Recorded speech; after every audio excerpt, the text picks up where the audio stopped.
BFM Business. Focus PME. Vincent Touraine. Aider à la décarbonation des moteurs thermiques grâce à l'hydrogène pour polluer moins bien sûr, mais aussi pour consommer moins et donc faire des économies. C'est la spécialité de Jean Arjot. Bonjour. Bonjour. Vous êtes le président de Logico. Merci d'être avec nous dans Focus PME. Merci de nous recevoir. Votre métier, c'est la décarbonation des moteurs thermiques. Expliquez-nous. Alors c'est un petit peu réducteur, décarbonation des moteurs thermiques. Logico est un bureau d'études industrielles qui a été fondé en 2013 autour d'un chercheur qui s'appelle Emmanuel Parmigiani, qui produit de l'hydrogène par l'électrolyse de l'eau. Et effectivement, aujourd'hui, dans le cadre de la transition écologique, notre point de développement technologique nous permet de décarboner en injectant de l'hydrogène dans les moteurs thermiques. Notre finalité sera la production d'hydrogène vert à partir d'énergies renouvelables. Avant de parler de votre technologie, on rappelle que vous avez été créé en 2013, que votre siège est à Bordeaux et que vous comptez à ce jour 18 collaborateurs. Cette technologie, elle est baptisée HIS pour Hydrogen Injection System. Comment ça marche ?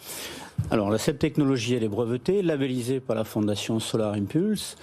Notre électrolyseur est connecté à une prise de courant sur le véhicule, la batterie entre autres, qui permet l'électrolyse de l'eau, donc la séparation de l'hydrogène et l'oxygène. Et à ce moment-là, deux solutions sont possibles pour nous. Soit on l'injecte pour tout ce qui est roulant, off-road et les groupes électrogènes, soit elle sera stockée pour être réutilisée via une pile à combustible dans le cadre d'installations fixes que nous sommes en train de développer actuellement. Tout ça, ça s'applique à quel type de moteur ? Alors, les moteurs, bien entendu, notre cible principale, c'est le moteur des véhicules légers, puisqu'il y a 36 millions et qu'il y aura une progression, d'après les statistiques, jusqu'en 2030 de plus de 56%, donc 2 milliards de véhicules sur la planète en 2030, avec des moteurs pour la plupart thermiques.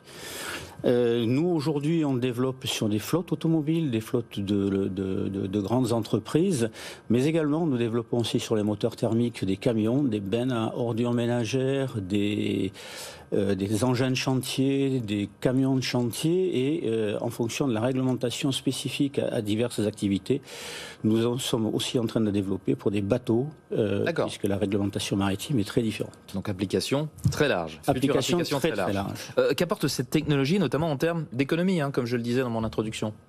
Alors premièrement, c'est en fonction de la typicité des véhicules, c'est une problématique de santé publique puisqu'on diminue l'émission des polluants de façon assez drastique et notamment les NOx. Et aujourd'hui, avec les ZFE qui se développent un petit peu partout dans les métropoles, c'est pour nous un objectif principal. Donc diminution drastique des émissions de polluants, diminution de la consommation aussi des véhicules, ce qui corrélativement diminue les gaz à effet de serre par le moins de CO2. Et puis pour les entreprises directement, moins de consommation égale un compte d'exploitation qui s'économise quelques dizaines, voire quelques milliers d'euros si la flotte est suffisamment grande. On dit un petit mot de votre avenir. Qu'est-ce qui va rythmer votre développement ces prochaines années ? Alors notre développement, c'est notre nouveau projet d'unité autonome de production d'énergie verte, c'est-à-dire qu'à partir de panneaux solaires, à partir d'éoliens, d'hydroliens, etc., nous allons créer de l'hydrogène, toujours via l'électrolyse de l'eau, qui sera stocké, puis réutilisé via une pile à combustible pour réintroduire cette électricité dans le réseau de la personne concernée. Eh bien, on suivra ça de très près. Jean Arjot, merci beaucoup d'avoir été avec nous dans Focus PME. Je rappelle que vous êtes le président de Logico. Au revoir. Merci beaucoup. Au revoir.